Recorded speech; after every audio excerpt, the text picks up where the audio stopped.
दिव्यकायं नमो वायुपुत्रं नमो सूर्यमित्रं नमो निखिलरक्षाकरं रुद्ररूपं नमो मारुतिं रामदूतं नमामि नमो वानरेशं नमो दिव्यभासं नमो वज्रदेहं नमो ब्रह्मतेजं नमो शत्रुसंहारकं वज्रकायं नमो मारुतिं रामदूतं नमामि नमो आञ्जनेयं नमो दिव्यकायं नमो वायुपुत्रं नमो सूर्यमित्रं नमो निखिलरक्षाकरं रुद्ररूपं नमो मारुतिं रामदूतं नमामि नमो वानरेशं नमो दिव्यभासं नमो वज्रदेहं नमो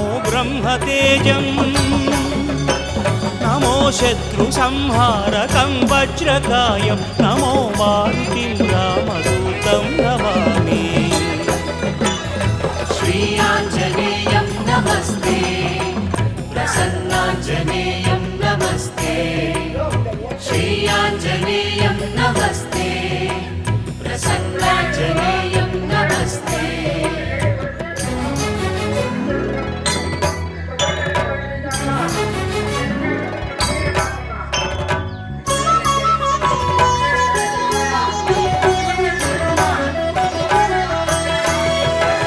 नमो वानरेन्द्रं नमो विश्वपालं नमो विश्वमोदं नमो देवशूरं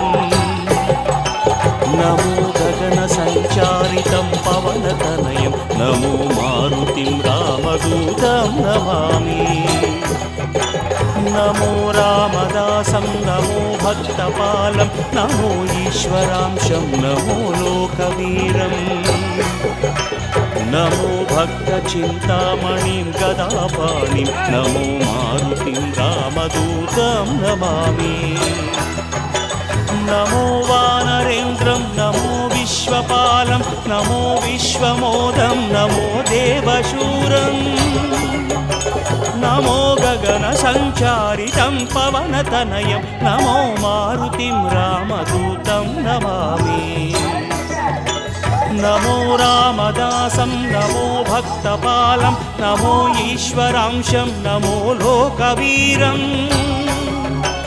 नमो भक्तचिन्तामणिं गदापाणिं नमो मारुतिं रामदूतं नमामि श्री आञ्जनेयं नमस्ते प्रसन्नाञ्जनेयं नमस्ते श्री आञ्जनेयं नमस्ते प्रसन्नाञ्जनेयं नमस्ते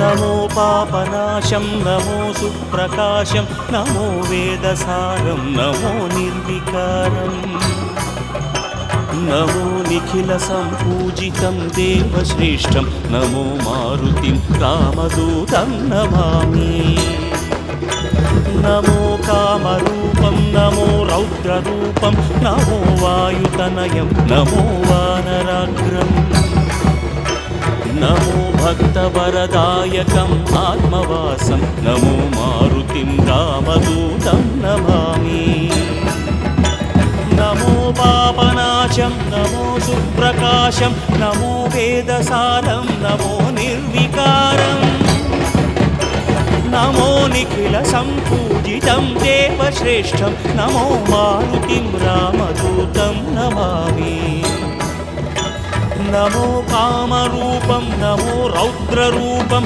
नमो वायुतनयं नमो वानराग्रम् नमो भक्तवरदायकम् आत्मवासं नमो मारुतिं रामदूतं नमामि श्री आञ्जनेयं नमस्ते प्रसन्नाञ्जनेयं नमस्ते श्री आञ्जनेयं नमस्ते प्रसन्नाञ्जनेयं नमस्ते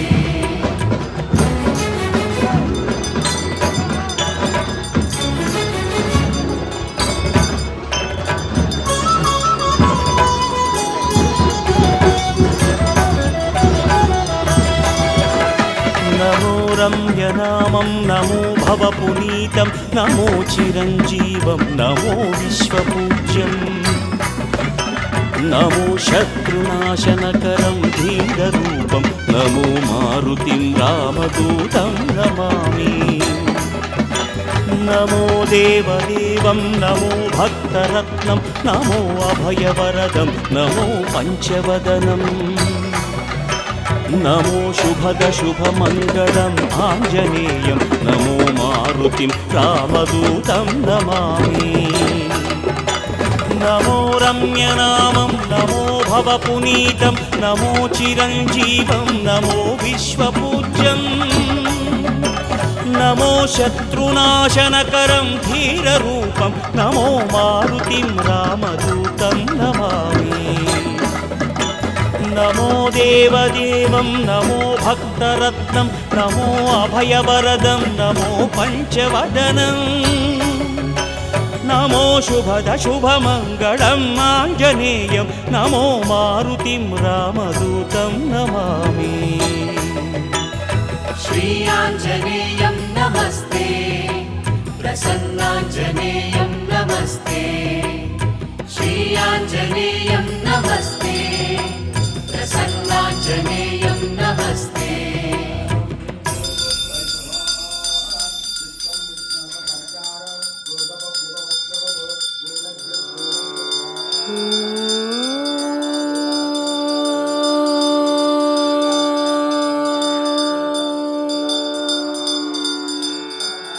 उत्तिष्ठोत्तिष्ठ सामीरि पूर्वा सन्ध्या प्रवर्तते उत्तिष्ठ हरिशार्दूलं कर्तव्यं भक्तपालनम् उत्तिष्ठोत्तिष्ठ कीशेष उत्तिष्ठ विजयध्वज उत्तिष्ठ हनुमान् वीर त्रैलोक्यं मङ्गलं कुरु श्रीराम नाम जपसीधुरस प्रमोद सीता मनोहर पदाम्बुज भक्तियुक्ता श्रीराम कार्य सफलीकृत कीर्ति सान्द्रा श्रीरामदूत हनुमान् तव सुप्रभातम् उत्तिष्ठ कीशपति रुग्म रुचि प्रदीप्त उत्तिष्ठ केसरि तनूज महोरुतेजा उत्तिष्ठ भक्त जनपालन काङ्क्षितात्मन् श्रीरामदूत हनुमान् तव सुप्रभातम् श्रीकण्ठवीर्य जनिताद्भुत देवमौळे ओङ्काररूप महितोन्नत रूपशीला षड्बीजवर्ण ललितामल दिव्यकीर्ते श्रीरामदूत हनुमान् तव सुप्रभातम् क्रोडाश्ववानर मृगेन्द्र खगेन्द्र कण्ठा पञ्चाश्वभास घनशाश्वत देवदेव पिङ्गाक्षवीण कृपामृतवारिराशे श्रीरामदूत हनुमान् तव सुप्रभातम् रक्तपिशाच भयभूत महार्तिनाशा विद्यायुरैश्वर्य बलारिशय प्रदाता प्रत्यक्षदेव नरकामित पारिजाता श्रीरामदूत हनुमान् तव सुप्रभातम् श्रीललिताञ्जलि समुद्भव रत्नदीपा कीशेष केसरि महोदय पुत्र रत्ना वायुर्वरात्मज महर्षि सुरासि सेव्या श्रीरामदूत हनुमान् तव सुप्रभातम् सपाश्वशिष्य सकलान्तर वेद वेद्या सुग्रीवमित्र दशकण्ठ मदावहर्ताः सौमित्र जीवित सिताम्बुज पूर्ण सोमा श्रीरामदूत हनुमान् तव सुप्रभातम् उल्लङ्घ्य सिन्धु सिलिम्प ममानतुल्यम् सीतापति विपुल शोक निवारणाद्यम् विश्वासकल्पित समर्पित ज्ञानमुद्रा श्रीरामदूत हनुमान् तव सुप्रभातम् भक्तार्तिदूरदुरितौषु निवारणाढ्या मोक्षप्रदायकसुमन्त्रसुदीव्यमाना विश्वासभक्तजनवेष्टितगेहदीप श्रीरामदूत हनुमान् तव सुप्रभातम् मौलीन्द्रदिव्यगणवेष्टितसन्निधान बिल्वप्रसूनसमलङ्कितपादयुग्मा अस्रिक्प्रणामसुमहसि स्वीकुरुष्व श्रीरामदूत हनुमान् तव सुप्रभातम् नित्यं स्मरामि कपिनायकमार्तिदूरम् नित्यं स्मरामि रघुनाथपदारविन्दम् नित्यं स्मरामि भवदीयमनोज्ञकीर्तिम् श्रीरामदूत हनुमान् तव सुप्रभातम् सन्दीप्तिहेमनिभवर्णतनुविलासा बालार्कसन्निभमुखाम्बुजदिव्यभासा मन्दारहारमणिहारसमञ्चिताङ्गा श्रीरामदूत हनुमान् तव सुप्रभातम् श्रीस्पारबिन्दुनिपिडीकृतनीरजाताः तत्तुल्यमानितसुलोचनदृष्टिसौम्याः अस्मिन्नतेन कृपया पवमानसूनु श्रीरामदूत हनुमान् तव सुप्रभातम् अस्मत्कुटुम्बपरिपालनकाङ्क्षितात्मन् मां पाहि पाहि निरतं निजभक्तपोष स्वीकार मां सदुपचारसुपूजनैश्च श्रीरामदूत हनुमान् तव सुप्रभातम् उन्मील्य नेत्रयुगलं निजदासपोषं निर्मूल्य भक्तजनदैन्यमयूखपालिं सम्भाव्य मामकविचारविदूरकार्यं श्रीरामदूत हनुमान् तव सुप्रभातम् प्रातर्नमामि शरणागतरक्षणाङ्कम् दुर्वारशत्रुजनभीकरमूर्तिमन्तम् अस्मन्मनोकुमुदपूर्णशशाङ्करूपम् श्रीरामदूत हनुमान् तव सुप्रभातम् ब्रह्मेन्द्रदिक्पतिसुरासिमहर्षयास्ते ब्रह्मात्मसः सुभक्तमुनीन्द्रवर्या गेहान्तिकेति वहि पूजानवस्तुयुक्ता श्रीरामदूत हनुमान् तव सुप्रभातम् ह्रीङ्काररूप अरुणानन विश्वरूपा प्रत्यूषवाज्ञनिनदै शृणु मन्दिरातम् शीघ्रं प्रसीद सुगुणाकर दीनबन्धो श्रीरामदूत हनुमान् तव सुप्रभातम्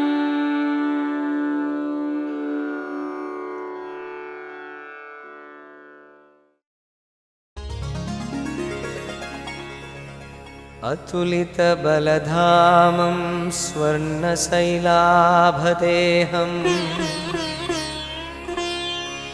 दनुजगणकृशानुं ज्ञानिनामग्रगण्यम् सकलगुणनिधानं वानराणां मधीशम् रघुपतिप्रियभक्तं वातजातं नमामि। श्रीगुरुचरणसरोजरजनिजमनमुकुरु सुधारी वरणं रघुवरविमलयश जोदायकफलचार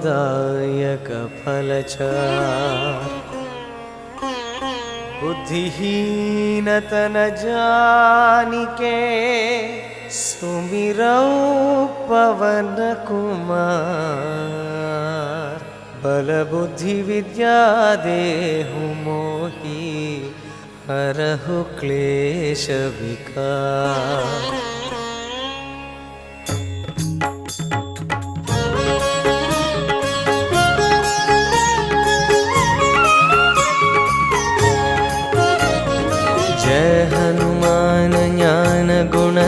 सागर, जय कपीश तेहु लोक उजागर।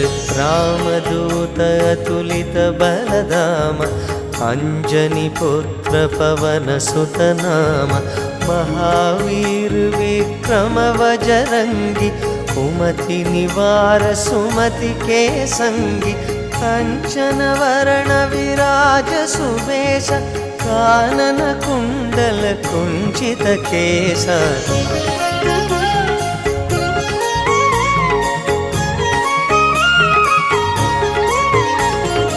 ओठ वज्र ध्वजा विराजै, कांधे मूंज जनेऊ साजै।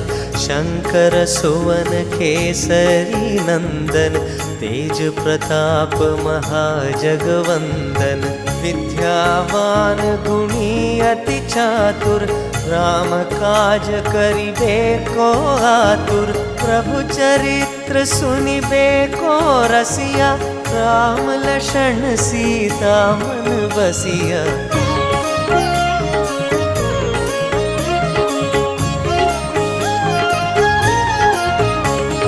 सूक्ष्म रूप धरि सियहि दिखावा, विकट रूप धरि लंक जरावा। भीम रूप धरि असुर संहारे, रामचंद्र के काज संवारे। लाई संजीवन लक्षण जियाए, श्री रघुबीर हरषि उर लाए। रघुपति कीन्ही बहुत बड़ाई, तुम मम प्रिय भरत सम भाई।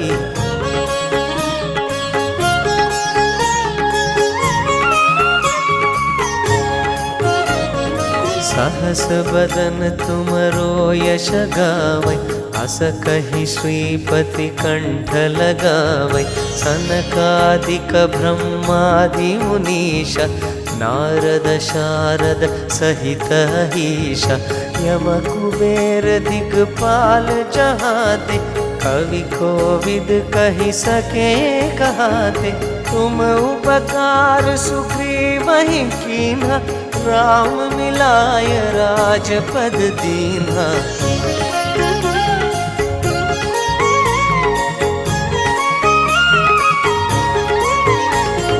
तुमरो मंत्र विभीषण माना, लंकेश्वर भय सब जग जाना। जुग सहस्र योजन वर भानु, लील्योताहि मधुर फल जानु। प्रभु मुद्रिक मेली मुख माहि, जलधि लांघि गए अचरज नाही। दुर्गम काज जगत के जेते, सुगम अनुग्रह तुम हरते ते।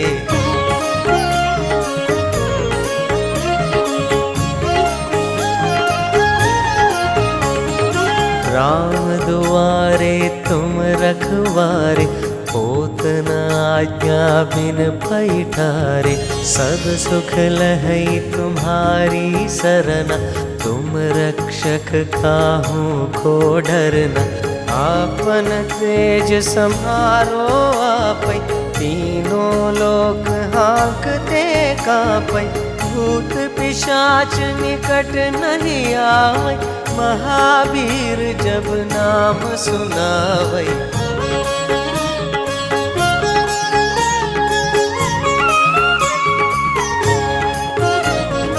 नासै रोग हरै सब पीरा, जपत निरंतर हनुमत बीरा।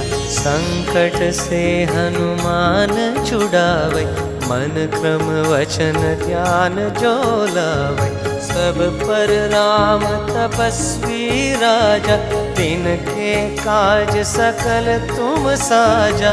और मनोरथ जो कोई लावै, सोई अमित जीवन फल पावै।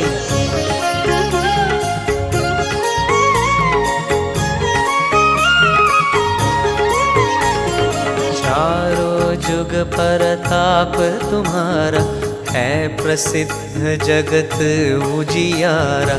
साधु संत के तुम रखवारे, असुर निकंदन राम दुलारे। अष्टसिद्धि नवनिधि के दाता असवर दीन जानकी माता। राम रसायन तुमरे पासा सादर तुम रघुपति के देसा।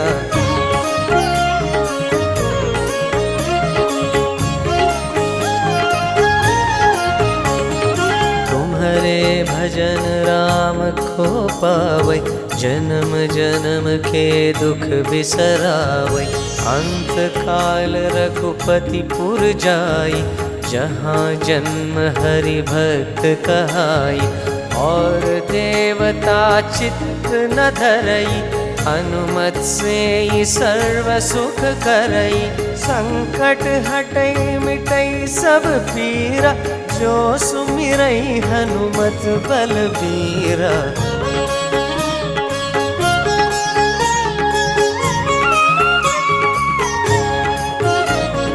जय जय जय हनुमान गोसाई कृपा करो गुरुदेव की नाई।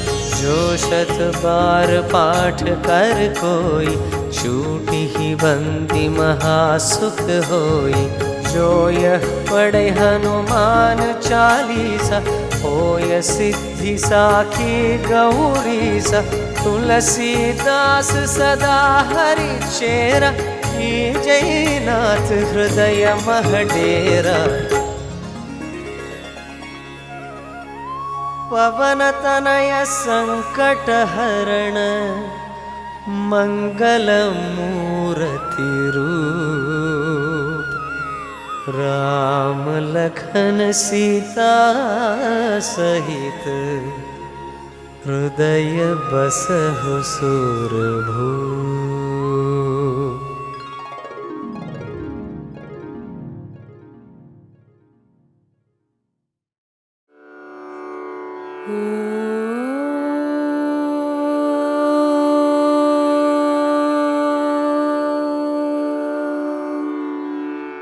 उत्तिष्ठोत्तिष्ठ सामीरि पूर्वा सन्ध्या प्रवर्तते। उत्तिष्ठ हरिशार्दूलं कर्तव्यं भक्तपालनम्। उत्तिष्ठोत्तिष्ठ कीशेष उत्तिष्ठ विजयध्वज।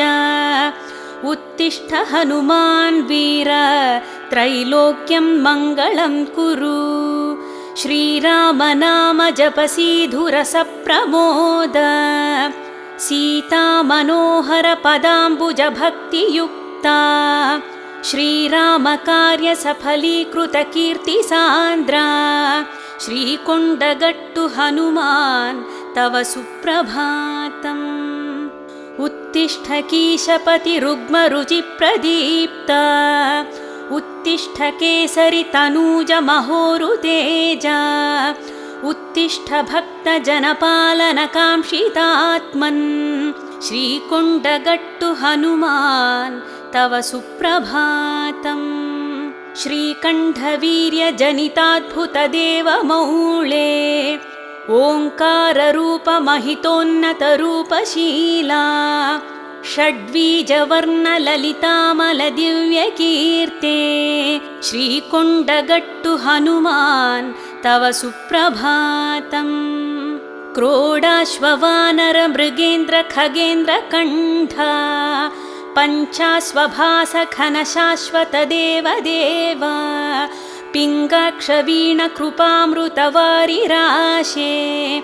श्रीकोण्डगट्टु हनुमान् तव सुप्रभातम्। रक्तपिशाच भयभूत महार्तिनाशा। विद्यायुरैश्वर्य बलारिशय प्रदाता। प्रत्यक्ष देव नरकामित पारिजाता। श्रीकोण्डगट्टु हनुमान् तव सुप्रभातम्। श्रीललिताञ्जलि समुद्भव रत्नदीपा। कीशेषकेसरि महोदय पुत्र रत्ना। वायुर्वरात्मज महर्षि सुरासि सेव्या। श्रीकोण्डगट्टु हनुमान् तव सुप्रभातम्। सपाश्वशिष्य सकलान्तरवेदवेद्या सुग्रीवमित्रदशकण्ठमदावहर्ताः सौमित्रजीवितसिताम्बुजपूर्णसोमा श्रीकुण्डगट्टु हनुमान् तव सुप्रभातम्।